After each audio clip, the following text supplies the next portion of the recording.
Oke, bismillahirrahmanirrahim. Assalamualaikum warahmatullahi wabarakatuh.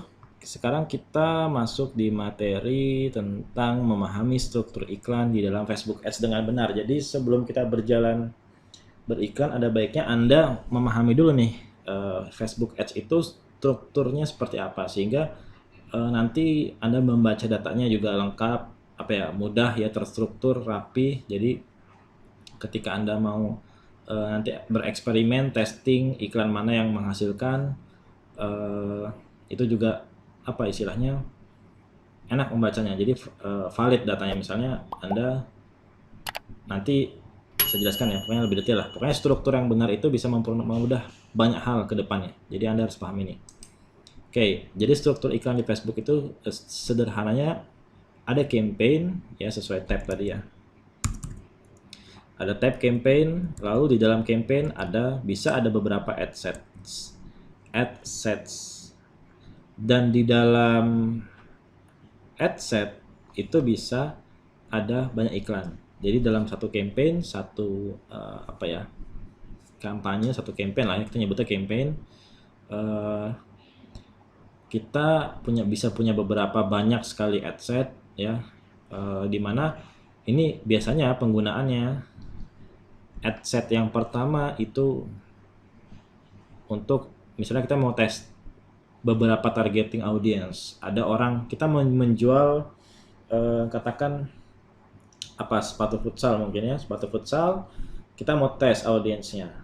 Apakah lebih menghasilkan yang mana? Apakah orang-orang yang suka Manchester United atau orang-orang yang suka Chelsea misalnya? Ya, kita bisa testing. Ini kita bedain targetingnya di dalam ad set ini. Kita bedain targetingnya. Itu nanti split test. Ya, jadi di sini bisa di dalam ad set nanti kita akan bisa men-setting targeting. Di sini tempat kita nyeting targeting, budgeting, dana kita berapa. Dan di dalam ad set itu ada banyak iklan. Kita bisa bikin banyak iklan ya. Jadi kita bisa ngetes, di sini bisa ngetes dengan audiens A. Kita punya beberapa varian iklan. Iklan mana yang berperformanya yang terbaik. Ya, ini juga bagus untuk tahap testing. Setelah kita dapat produk ya, seperti saya jelaskan sebelumnya, setelah kita dapat produk, kita mengoptimasi dengan campaign baru yang saya masukkan adalah di sini. Kita bisa mulai testing audiens mana yang convert ya. Kalau budget Anda terbatas, Anda bisa menjalankan tesnya tuh satu persatu ya, satu persatu, satu campaign, satu ad sets. Mungkin Anda mau testing beberapa iklan, atau Anda cukup 2 iklan dulu cukup ya untuk di testing. Kalau budget Anda berlebih, Anda bisa langsung menjalankan banyak ad set, tapi tentu budgetnya akan lebih besar. Misalnya ini 20.000, di sini 20.000 ya, maka dalam sehari kalau ada 2 ad set ya 40.000, kalau ada 6 ya berarti 120.000 setiap hari. Nah, kalau budget Anda terbatas, Anda bisa jalan satu persatu. Ini satu ad set dulu jalan nih, audiens MU gimana, bagus nggak? Oke, kalau bagus teruskan. Kalau jelek matikan, bikin ad set baru, targeting yang beda. Seperti itu contohnya. Nah, contoh pengaplikasiannya adalah seperti ini ya. Ini contoh misalnya kita punya campaign untuk video views ya. Kita ingin video terbaru dari produk kita misalnya dilihat oleh audiens ya. Goalnya adalah testing audiens dan headline. Kita mau testing ya. Ini kalau salah penempatan struktur, maka bisa kacau hasilnya ya. Kita nggak bisa mengambil kesimpulan. Nah, ad set, campaign ya, campaignnya ini. Nah, saya buat beberapa ad set. Di sini ada ad set yang saya bedakan dengan targeting. Targeting A, targeting B, targeting C. Nah, dengan target negara Indonesia, audiensnya wanita, kemudian umur 21-40, dan minat mereka adalah, jadi saya mau mentarget orang-orang yang ada wanita di Indonesia dengan usia 21-40 dan mereka tertarik dengan Quran. Nah, saya mau testing juga nih, sehingga iklan mana sih yang menarik, saya mau coba bedain di headline. Ingat ya, supaya datanya akurat, yang Anda testing itu harus parameter sama di satu hal yang Anda testing. Misal di audiens A, Anda mau testing masalah iklan ya. Nah, di sini kita mau tahu nih iklan mana yang cocok dengan audiens A. Nah, nanti mengambil kesimpulannya tentu kita menggunakan yang dibedakan di sini cuma satu ya. Di setiap level di sini di level iklan yang saya bedakan cuma satu, yaitu headline-nya aja. Ya, misalnya yang headline yang pertama di statusnya itu ya, di captionnya mau hijab koleksi terbaru ini. Nah, kalimat pertama ya, kadang ini terlihat sederhana tapi kalimat pertama di status iklan kita, status postingan iklan kita itu sangat berpengaruh. Jadi misalnya seperti ini ya. Nah, ini gambar nih. Saya mau testing di kalimat pertama. Mungkin kalimat pertama di sini ada koleksi hijab set harian. Mungkin iklan kedua saya ganti ini aja ya. Mungkin saya ganti dengan pertanyaan. Apakah sudah lihat koleksi yang terbaru ini?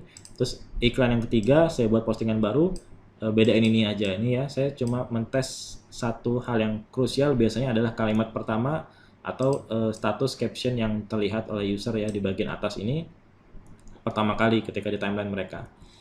Oke, itu yang penting biasanya. Dan gambar juga sih kadang. Cuma kalau gambar kadang bikin banyak gambar agak ribet.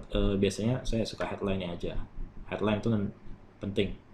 Karena inilah yang akan pertama kali kedua dilihat setelah gambar ya. Gambar biasanya cukupan aja. Nah, sehingga nanti ada datanya nih ya, kita datanya. Atau Anda bisa testing produk ya. Testing produk ya, testing produk gimana caranya ya? Ini abaikan dulu ya targeting B, targeting C. Misalnya Anda gunakannya satu targeting ya, general aja Quran, kemudian ini ada produk iklan satu, produk A, iklan B, produk B, iklan C, produk C. Ini Anda mau testing, namanya testing produk. Produk apa yang diminati oleh audiens yang suka dengan Quran? Apakah hijab? Ya, apakah pemutih? Atau apa itu ya, kosmetik, atau mungkin apa misalnya buku atau apalah produk ya. Anda misalnya mau validasi produk, jadi ketika nanti testing produk Anda untuk menghemat budget, Anda bisa buat satu adset yang diisi beberapa iklan. Nah, beberapa iklan ini bisa beda-beda produk. Teknisnya ini konsepnya dulu ya, semoga Anda paham. Nanti teknis setupnya kita coba di materi berikutnya. Oke, kita kembali ke membaca data ini. Saya mau testing di dua ya, testing di audience dan testing di headline. Kalau testing audience ini levelnya ada di adset ya, di sini testing audience. Karena di level di tingkatan ad, di tingkatan iklan itu cuma postingan iklannya aja, konten yang kita iklankan. Jadi kalau mau testing konten yang kita iklankan itu di level iklan. Nah, Anda bisa bikin beberapa konten iklan, bisa beda produk, bisa beda headline. Pokoknya di satu level, misalnya di level iklan, Anda mau testing produk, ya udah bedain produk aja. Jangan campur-campur, nanti terlalu banyak variabel yang dites. Ya, apalagi budget Anda kecil. Kalau budget Anda 20.000 sehari ya, saran saya 2 postingan atau 3 postingan yang diiklankan, 3 iklan lah di dalam satu adset. Ya jangan terlalu banyak. Kalau terlalu banyak ya budgetnya nanti terbagi. Jadi semakin kecil audience untuk testingnya. Jadi hasilnya kurang valid, gitu ya. Lalu di level targeting ya, saya membedakan satu hal juga. Saya cuma mau testing traveling. Kalau Anda mau testing umur, interestnya samain semuanya. Ya interestnya Quran semua. Umurnya dibedain. Mungkin ini 21 sampai 25, 25 sampai 30, 30 sampai 35, terserah Anda. Ya, bedakan satu aja, satu di setiap level iklan supaya nggak ribet.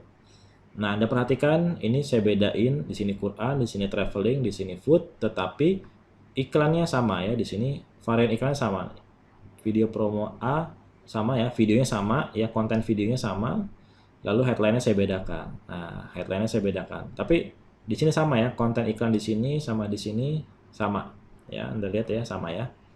Di targeting A iklannya ada 3, targeting B ada 3 dengan iklan yang sama seperti targeting A, dan di targeting adset yang C itu juga ada 3 iklan dengan iklan yang sama.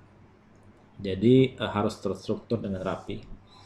Kalau Anda pada tahap awal mungkin nggak banyak ya, mungkin cukup satu adset dengan 1 atau 2 iklan. Oke, jadi penggunaan struktur yang benar dalam iklan bermanfaat untuk testing. bisa menghemat budget iklan kita, dan nanti jangan terlalu banyak variabel yang dites dalam satu waktu ya. Misalnya satu atau dua udah banyak sekali sih menurut saya. Kalau Anda pemula, atau saya juga kadang-kadang ribet kalau banyak, ya saya paling testing kadang-kadang targeting atau testing di konten iklan, udah itu aja ya. Saya dua hal itu aja yang sering saya ini ya. Dan tulis nama campaign dengan adset dengan rapi, singkat dan jelas supaya kita hafal ya. Saya suka nulis begini, Indonesia, W ini gender wanita. Ini sorry ya, nih, saya baru, nah ini salah ini. Ini W semua ya. Nah yang beda cuma satu, yang beda cuma boleh satu nih. Ini beda satu. Oke. Habis itu dengan rapi ya, ini enak kan kita nulisnya. Beda headline aja nih. Nah seperti itu. Nanti mungkin di iklan saya kasih namain aja ya, headline apa, ini headline apa, mungkin nggak lengkap ya. Saya biasanya nulis headline mau hijab, headline Ukti suka, headline siapa lagi, jadi merimain saya aja sih sebenarnya. Interest ya, ini Quran, seperti itu, rapi, bacanya enak. Nah kita jadikan ini sebagai knowledge dulu ya, sambil praktek nanti akan lebih paham. Yang penting Anda harus paham struktur iklan. Kita akan buat iklan di Facebook itu dimulai dari yang paling atas. Kita akan membuat campaign terlebih dahulu, dan di dalam campaign kita akan membuat adset, dan di dalam adset kita akan membuat iklan.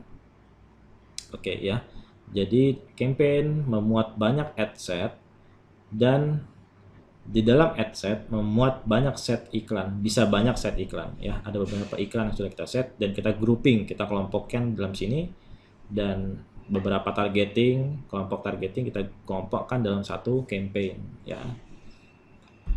Oke, sekian video ini. Kita akan mulai masuk masih di pengenalan tentang audience, typical audience yang ada dalam Facebook. Silakan dipahami, catat yang penting ya dari materi ini yang perlu Anda pahami. Kata kunci yang menurut Anda penting untuk dipahami tentang struktur beriklan dengan benar. Sampai bertemu di video berikutnya. Assalamualaikum warahmatullahi wabarakatuh.